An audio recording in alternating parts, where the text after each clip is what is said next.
Hi everybody, and welcome back to the second part of our first lecture this evening.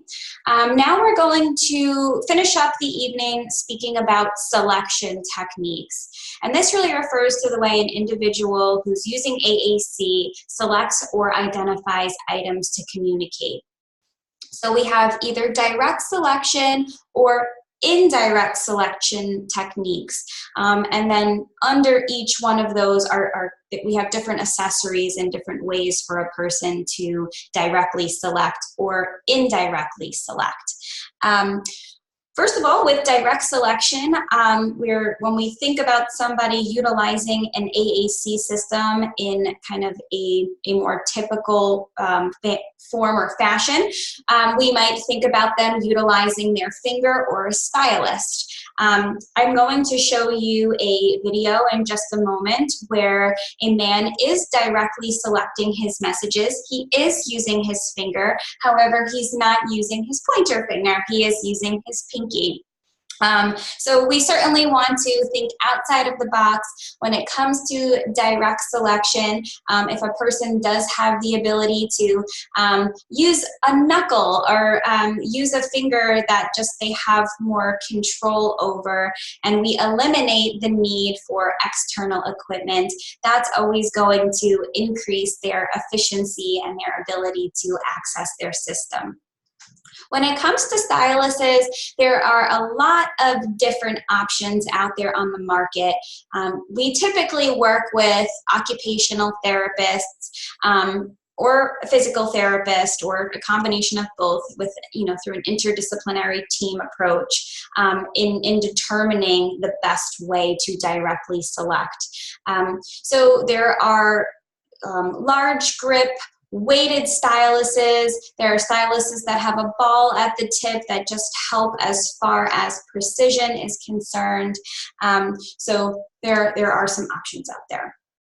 And lastly, a pointer. Now these are kind of the options involving that physical contact with the device. So with a pointer, it can be attached at the head, it could be attached, I've seen it attached at the chin, but either way, a user is utilizing a pointer of some sort to help them access the screen if they cannot use their hands or arms.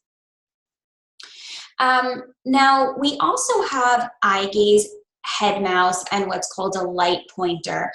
So these are more high-tech based accessories.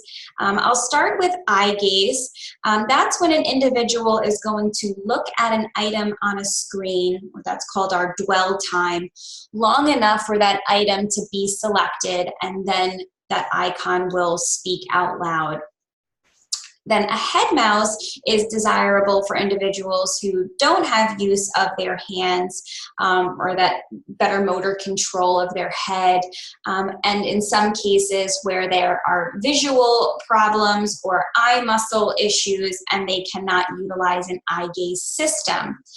So much later in our course, we are going to discuss specific disorders and disabilities and impairments.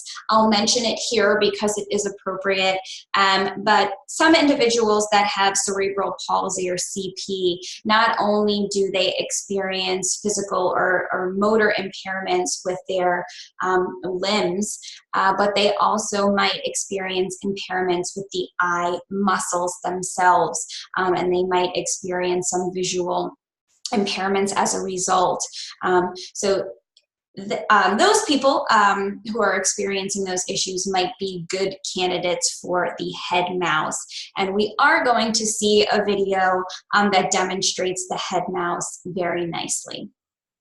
Now, when it comes to indirect selection methods or scanning techniques, these are good options, again, for people that don't have the physical or motor ability to choose items directly from a set, and they cannot utilize the high-tech accessories that were mentioned.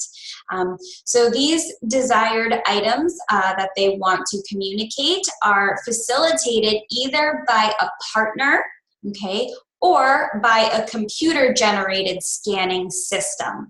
But basically, an individual has to wait until the communication partner or the electronic scans through all of the items. So scans through undesired items before reaching the desired item, and then the desired item is indicated, and that could be either through a head nod, a blink, a gesture, or if you're using a computer generated or electronic generated scanning system, then perhaps a switch, which then activates the desired choice.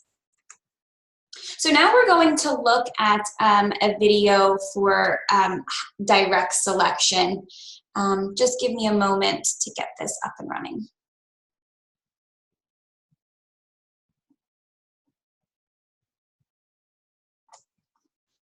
Okay, so this is direct selection, and this wonderful gentleman who's very sweet. I'm going to stop the video a couple of times to point things out, but he is using his pinky to access his PRC device. Now, PRC, for anybody that doesn't know, is just one SGD company. There are many speech generating device or high-tech device companies out there. PRC is just one of them. And I just chose this video because I think that it captures direct selection in a really wonderful and unique way. And I think you'll like this guy's message towards the end. So.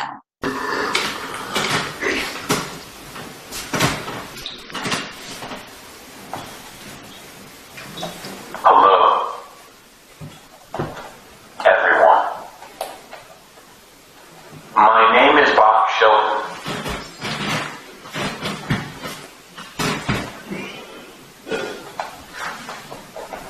I have been using PRC over 25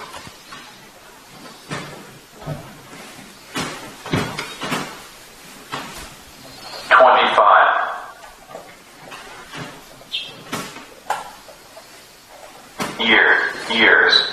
I have been using PRC over 25 years.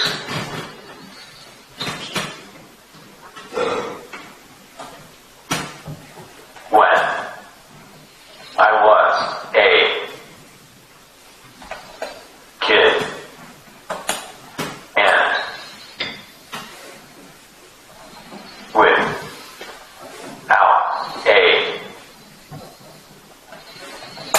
communication device, I wrote once everything down and use gesture. When I was a kid and without a communication device, I wrote everything down and used gesture.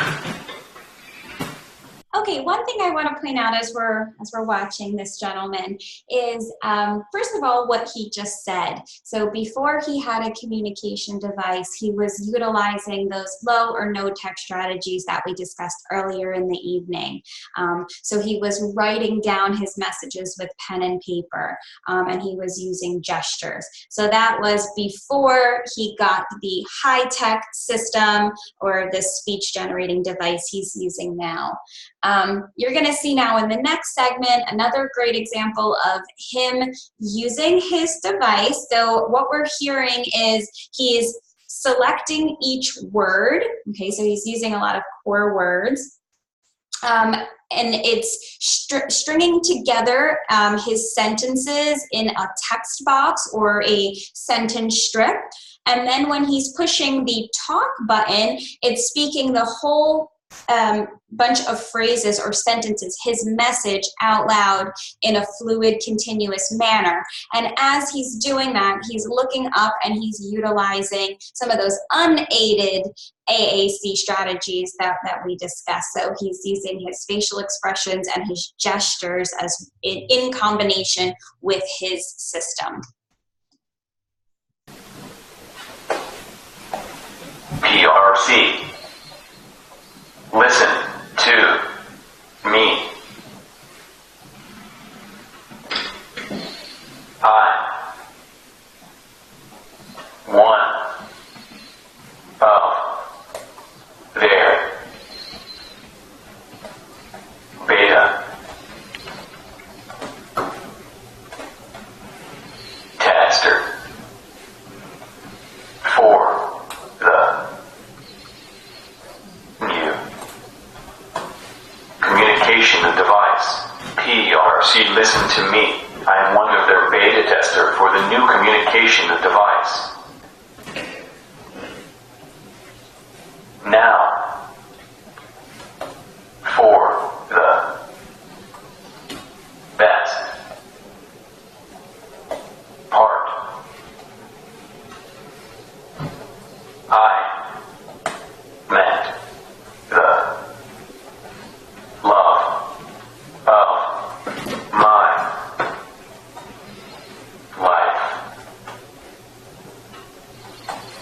met the love of my life, Shannon, and we are getting married.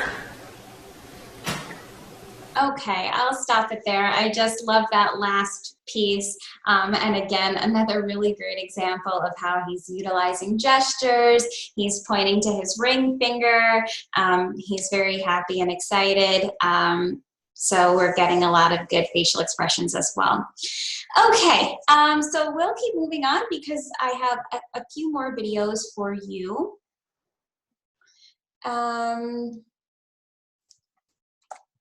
Okay, so I want to talk to you guys before showing you the head mouse video because there are a couple of different things going on here. So this man that we're about to watch is using a joystick, but this particular joystick is called a sip and puff. So basically, the movement of this joystick or this mouse around the screen is similar to a mouth stick, but movement of the on-screen mouse or cursor is relative to what direction the mouth joystick is directed. Okay, so you'll see him with it appears to be a tube or a straw in his mouth. That's actually the joystick, and he's going to move it left, and then the cursor on the screen he's looking at moves left. Now the interesting piece here is to utilize the clicking of the mouse or the selection piece. He's actually going to, you can either sip or puff into the joystick to make that selection. So that's similar to, you know, what we do when we use a straw for drinking fluids. So that's the first piece, and that's kind of secondary because I actually wanted to show you how the head mouse works, but I realized this video is great for a couple of different reasons. I'm going to stop the video and point out the joystick and also point out the head mouse and how it works. The first several seconds of this video, this man is maneuvering his wheelchair incredibly, but I might just kind of fast forward through some of it just in the interest of time. But let's get this started.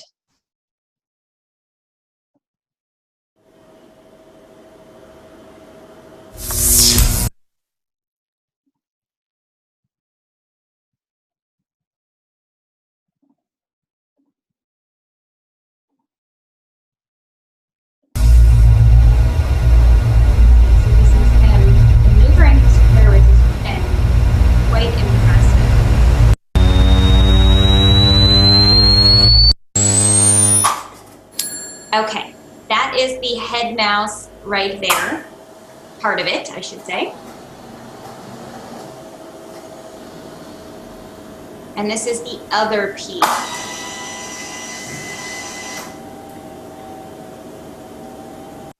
Okay, that's the joystick. So like I said, it's similar to a straw. It looks like a tube, and you're gonna see him move it from left to right. And then when he selects an item, he's either puffing into it or utilizing it like a straw.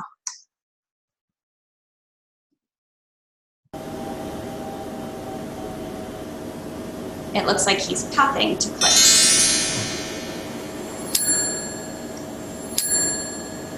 Okay, so just want to stop it and make sure I'm giving you guys as much information as I can. So there is an infrared sticker on his head, which is communicating with that accessory, the mouse on top of this screen. That's where the arrow's pointing. So these two are communicating with each other, and then in addition, he's using that joystick.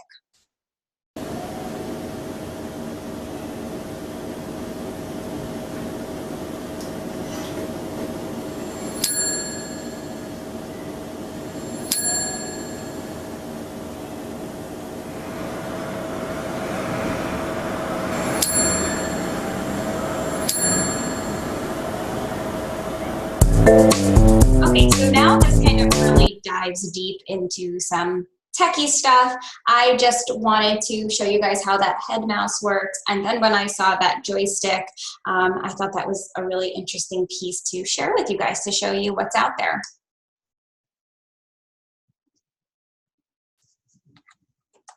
Okay, now just some visual representation of what we've been talking about. This is the pointer. So this is what I said could either be attached to the head, or sometimes I've seen it attached down here around the chin. This is not a high-tech system. So this is just simply a pointer, and he's utilizing this accessory with a high-tech system. But if we had just a communication board or an alphabet board in front of him, he could also utilize this pointer to point to a low-tech system. Okay. I wanted to show you that switches come in different shapes and forms. So this is 3 switches here, and then it's also paired with, you know, images that a person can select between sleep, talk, and chips. Okay, but this is also a switch. So this is a head switch that is attached to a speech generating device or a high-tech system. And this is used for scanning. So both switches, but used in different ways. And I will show you a video of this very sweet little girl utilizing this switch for scanning. And then lastly, I wanted to show you guys a picture of a joystick, because joysticks also come in different shapes and sizes. Sometimes when we hear the word joystick, we think video games, but this is actually an image of a joystick that's typically used, so it's not as bulky. But again, there's a lot of different options out there on the market as far as joysticks are concerned.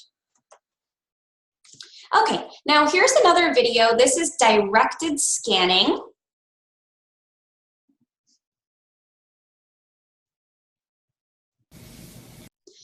I think that I'll make my comment kind of before we play this video here is I think this is a really functional way to utilize a scanning system in a very simple way. So the child that's utilizing this system is probably an early language learner, okay, or kind of a, we haven't spoke about AAC competence yet, which we will, so I don't want to dive too deep into the terms, but she is certainly kind of an early emerging user.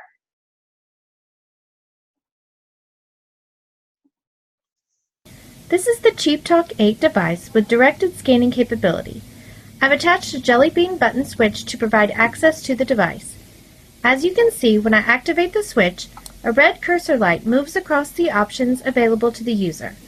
Once the light is under my desired message, I release the switch and the message is produced. Pig. In this example, I used digital photographs of various farm animals and have recorded my voice saying the names of these animals. As the device is currently programmed, I could use it to help a child participate in the singing of Old MacDonald. For example, it is common practice in preschool classrooms to sing Old MacDonald and allow the children to select the song verse. For a child with complex communication needs, this choice could be made with the CheapTalk by letting him or her fill in the blank. Old MacDonald had a farm, E-I-E-I-O, and on that farm he had a Sheep. E-I-E-I-O. Okay. So again, a very functional, a very functional example of how to utilize a scanning system that's not even a very high-tech scanning system for a child to participate in that social play, pragmatic piece to being in a classroom, singing, requesting which animal you'd like to be incorporated in Old MacDonald. So I hope you guys got a good visual of how that particular scanning system worked. So you're using an attached switch, which a child would hold down, okay, as that device scans through the different farm animals, and then you release your hand when you get to your desired animal. Okay, now here is an example of scanning with a high-tech system, and then partner-assisted scanning with a low-tech system. So this video is with that very adorable little girl. Use our phones differently. Why Khadijah chose Verizon. I can manage the time they spend on their phone, who they're texting with. All of that is a win for all of us. The network more people rely on gives you more. Like plans families can mix and match, including the new Just Kids plan. That's Verizon. But I have to set up our screens. There we go. What color M&Ms do you want? Hi, welcome to Math Antics. In this lesson, we're going to learn about an important concept in geometry called Hold perimeter. on one moment.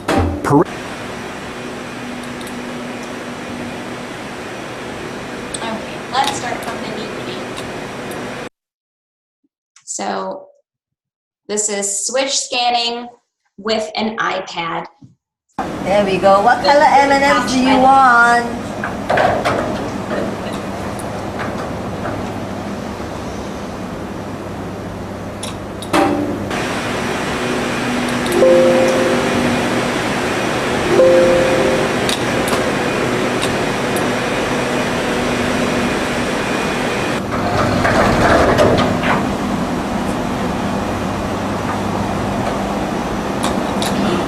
Oh, white. White M&M? Brown. No, brown. Okay, let me see if I got brown. Red, green, blue, yellow, and red. 没有 brown 嘞， So what do we want? 有 brown 看你的 Green, blue, yellow, and red.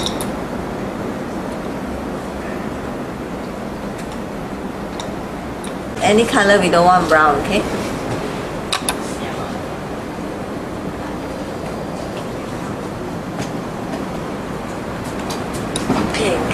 Pink? Is there a pink M&M? I don't think there's pink M&M. Okay, and now this is with the low-tech communication system. Animal goes. Ooh. Okay, so how do we get to animals? Is it on this row? Is it on this row? Is it on this row? Is it on this row? Yes. This one? This one? This one? This one? This one? Yes, 21, right? Let's go to 21. Okay, moo. Okay. Is it this side? Is it this animal? Is it on this row? Is it this one? Yes, it's a cow. Cow goes moo. All right. Okay, that was my. Okay, so that was the partner-assisted scanning using a low-tech system, because we saw that that was a communication book, right, that had different pages. So the SLP there was asking the child, you know, which animal goes moo, and she directly correlated that moo is associated with a cow. And you could see that the therapist there was asking her, is it on this row? Yes or no? Is it on the following row? Yes or no? And then once she indicated yes for the row, then they went through each individual picture, each individual item until they got to the correct answer choice or the desired image. Okay, and then in the first clip that we saw, which was using the high-tech system, she was utilizing a head switch, and the computer was scanning for her. That was electronic scanning. Okay. So that actually concludes this evening's lecture. We've covered a lot of topics. We are going to do a quick recap and a review when we see each other for our classroom lecture on Wednesday. But I hope this gave you just a good idea and at least some foundation that we will certainly continue to build upon as we move through this course. So thank you guys for your time and your attention. Please let me know if you have any questions about the material or if you have any concerns about the class. Okay, I will speak with you guys soon. Thanks so much. Bye.